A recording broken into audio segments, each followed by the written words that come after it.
Sup fam? It's your girl, Liz Taylor.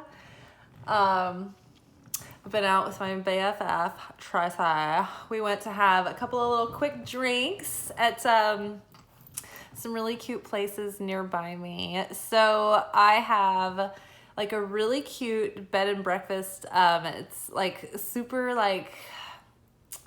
It's like an antique Victorian mansion that was turned into a hotel, and it's called Urban Cowboy. And these people, they're like design chic, just everything is like to the nines.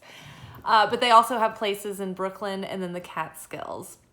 So behind this Victorian mansion, there's like the original carriage house from, I don't know, 1800s, maybe earlier, but it's like all stone and old, and so that's called Public House, and you can go there and have drinks, and there's like a nice like porch and outside area. So we did that, and then there's another Victorian sort of painted lady house that is also turned into a bar, and we stopped by there and had a drink. So we had 2 libations each, very reasonable night out, very adult, very, very restrained, very restricted. So proud of myself. Did not come home at like, 4 drinks in and lit. So proud moment. I just wanted to have like a productive day tomorrow. I had a nice day off today. I ran some errands, like did a little gardening, did the things that I love doing. I did a little like cleanup projects and feng shui around the house and took my recycling and stuff like that. And so it was fun to just unwind and chill. And then tomorrow I'll probably do like a long walk through the forest and some like ritual stuff. And I've been doing the To Be Magnetic Unblocking Challenge, and it has been insane, y'all. They have these meditative practices that are specifically designed for the work. They're so effective, and there's like a whole group of like new ones that have come out for this challenge that's like halfway through the year. And so I've just been like working through a lot of very early childhood things. I had a very traumatic birth experience. I was dropped like the moment of birth. Like I came out of my mother's vagina, and the doctor was like, "It's a redhead," and then dropped me into the floor, into the cold, hard, dirty hospital floor at 6:30 p.m. And every day around 6:30, I feel very like alone, isolated, like I need to reach out, like I want to like feel supported and like just make contact with someone. And I've tried to like relive my birthing experience, because like the very first moment of my experience of life was life will not catch you. And by the way, you're a redhead. Like, what? And so, yeah, like therein lies my trauma. So I've been trying to re-experience my birth, and my chosen birth experience is in Versailles. I am being birthed. Marie Antoinette is my mum, and she's birthing me in her and Louis XVI's bedchambers. And if you have never seen like Marie Antoinette the movie, or if you've ever been to Versailles, you know that it is the most fluffy, frilly, like pillows everywhere, cushy, like the whole court is gathered around to catch the baby. Like she's birthing the baby in the bed, full of pillows, full of silk, like lavish furnishings. Like everything will be fine. Everyone is there to catch you. We're all celebrating the royal baby. So every time I have this like do this meditative thing where I relive my birth, I end up like having a really good night at work. So anyway, there's other exercises that have come out recently during this unblocking challenge that I've been doing. They've been really effective. So not an affiliate. I don't even know if they have affiliate options. Just really enthusiastic about their work. I just feel like it's very, very fast, very effective. And it's not like bypassing. It's not like a temporary relief kind of thing. It's not like a quick fix. It's like a very thorough, direct, deep to the core of it, like real, like, truth, raw reality fix. So it's very effective. So I highly recommend it. But we're not, we won't go too far into that because we're here to talk about our extended reading for the day. And I actually pulled quite a few cards. I really wanted to use Vintage Wisdom Oracle. That's like one of my favorite Oracle decks. It was really calling to me, but I also have been really on a kick with the Modern Witch Tarot. I just really love all of the Rider-Waite symbolism and imagery and the pictorial key and everything that goes with it. I just feel like that every single element is very intentional. And so I feel like the Modern Witch Tarot has done a fairly good job at recapturing most of the elements that are there, but it does bring it into like a modern context, and it kind of like will jolt different ideas that maybe like looking at Renaissance time period people would do. So anyway, I don't know why I went on to that tangent, but those are the two decks that I'm really having fun with right now. So first we pulled Shadow Self, and I thought this was perfect because I feel like having come through the end of this like huge cycle, and we've done all this purging, and I think that it was almost so much happening during eclipse season that it took a while for it to like, for the like the cleanse to like do its thing. And now it's like all of a sudden there was a lot of things that caught up with us. I can't tell you how many like people like reached out and like were talking to me about being so triggered over Father's Day weekend, myself included. It was just like a lot of father wound healing going on. And I did remember, it jolted my memory of the 2022 monthly predictions. And I do remember that one month was particularly centered around mother healing.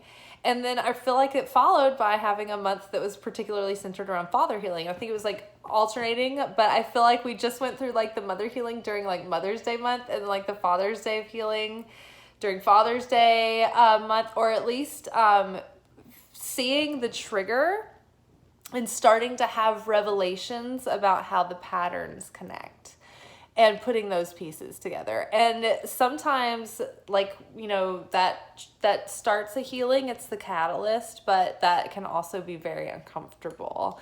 It can mean that you have to purge a lot of emotion and feel a lot of healthy anger and grief and sadness and disappointment and just so many feelings that come up with coming to terms with complex dynamics that we have with our parents, you know? And so yeah, I'm feeling you there, tender hearts across the world, but I think that there's good things to come, and we're getting stronger, and we're getting past this.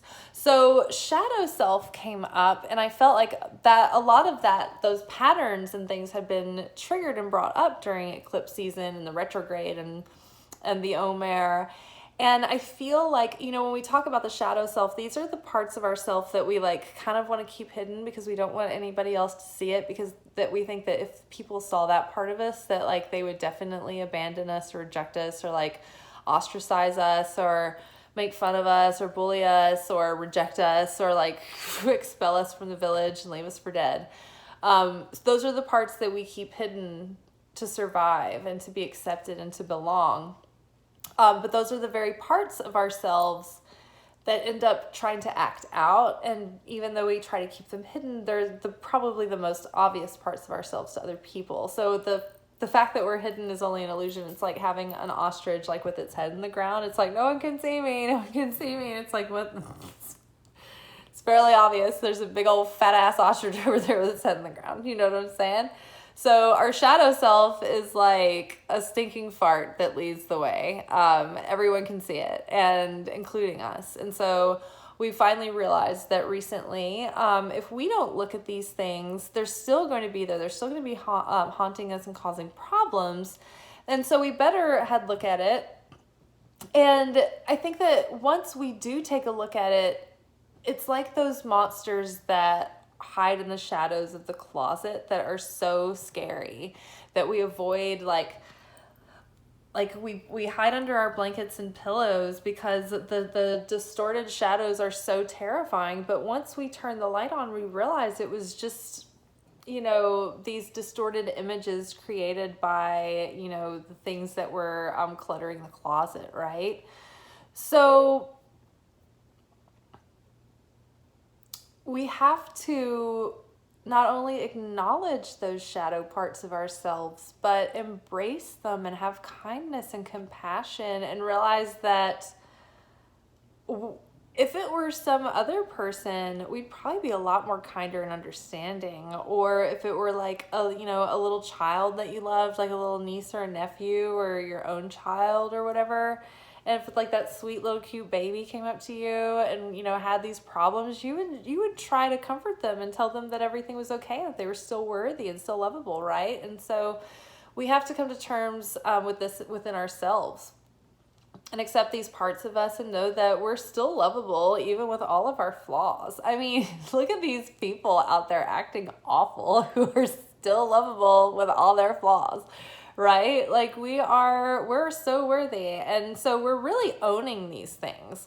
And not only are we not hiding them about ourselves, but like we're starting to be like, yeah, I own this. Like I'm leading with this shit. Like, you know, I mean, somebody commented, I mean, this is hysterical. Like some nutcase. This is the great thing. Okay, so thank you everyone for like all the new people here subscribing and liking, commenting. I'm so appreciative of it. But like the National Enquirer people are starting to come out because my reach is broadening to like larger audiences. And so this one, I think it was a lady, it was like in all caps, like a paragraph. It was like, beware of this woman. She spells magic with a K. And she just went on and on about like Aleister Crowley and all these things, just like witch hunt themes. And then at the end it was like, I mean, just look at her demeanor. And I'm like, what? Yeah, beware of this woman, all right. Watch out. I might change your life, bitch. Yeah, you probably won't enjoy this channel. And I never have understood why these prudy tooties like go looking at videos like this. Like, what the fuck are you doing here? Like, probably shouldn't be here if you don't agree with this sort of thing, right? It's pretty obvious what this video is. I lead with tarot and oracle. So if you don't like witchcraft, is what somebody else commented, then you probably won't enjoy this video and you can save your breath because we don't care. You can like throw a fit in the comments. It doesn't bother me any. And because I'm at the end of the cycle of ever giving a fuck. That has actually never been a problem for me. I've always been weird. I've always been a weirdo. I've always been offbeat. I've never fit in. I've always been like the psychic weird prophet, like who can like touch people and like fall out on the playground and then like teacher has to call like parents and stuff like that.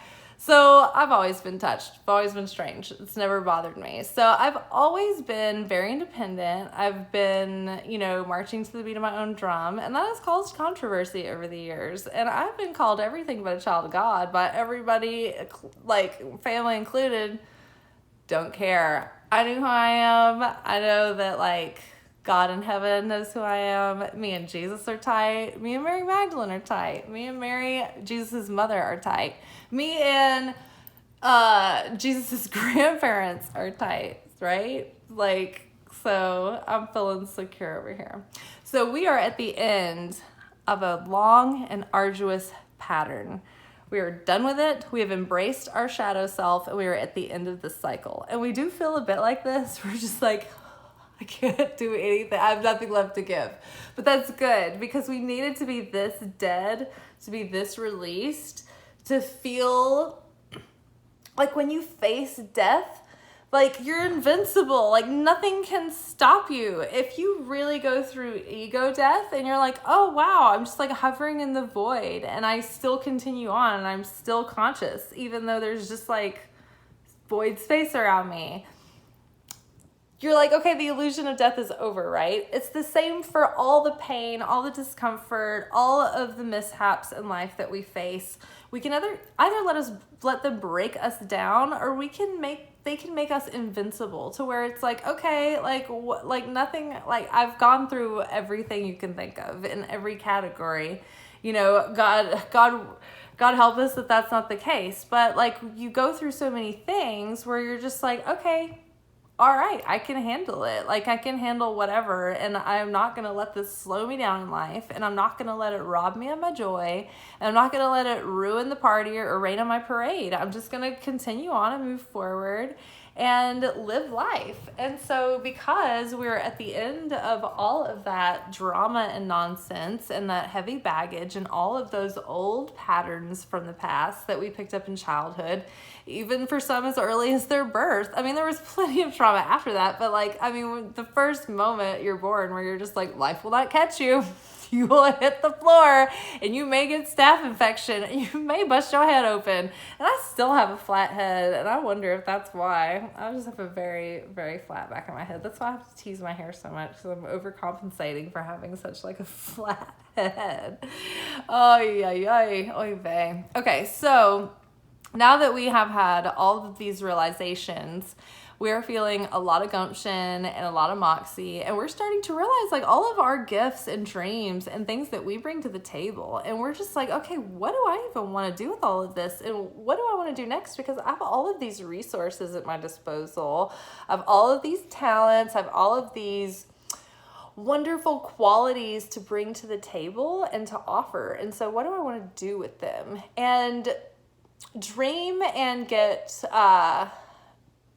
like let that dream take shape, but don't let it get too out of control and become confusing, right? You want to start honing in and like getting more condensed and concentrated and figure out like, okay, narrow it down rather than start spreading out all over the place, right? So take your talents and all of your know-how and use temperance to combine all of these skills into something that you can use all of these things for, right? Or, you know, maybe like there's some natural idea that you're like coming to, or some inspiration, and then all of a sudden you realize like, oh my God, I have all of these unique skills and talents that make me a perfect candidate to do this, right?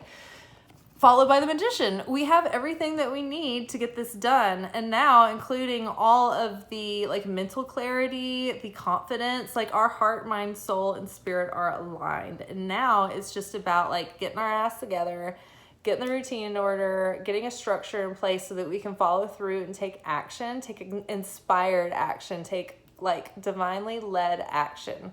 You know, slowing down and turning inward for really clear guidance is so much more efficient than trying to just run out and like do whatever you can to make something happen, right? So slow down, connect like the magician, connect to source, get that divine inspiration, and use all the resources that you have at hand, all your know-how, all your talents, all your skills, to set your intention into place and to take inspired action on that and to make that manifestation happen.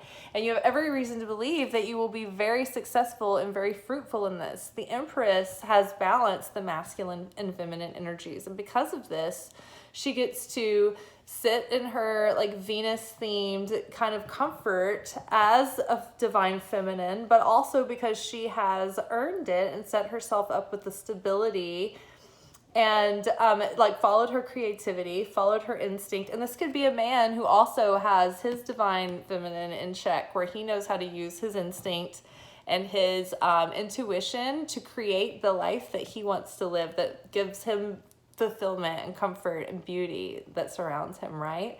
That he can relax into, that he can feel nurtured by. But either way, the Empress is always pregnant with potential and with new projects coming to life. And she is also surrounded by love, beauty, and comfort, and sensuality, and abundance. Okay, guys? So I'm feeling really good about the middle of the week reading. Feeling very Empressy right now. Really looking forward to another Empressy day tomorrow, and I hope you guys are too. Y'all be the Empress. This is gender neutral Empress life up in here, okay, y'all? All right, well, I feel like I've talked a mile a minute. I felt kind of out of body, but I feel like we probably did say something. There was some information in there, or at least I hope there was. All right. I feel good. I feel complete. Signing off. Ciao, Bellas.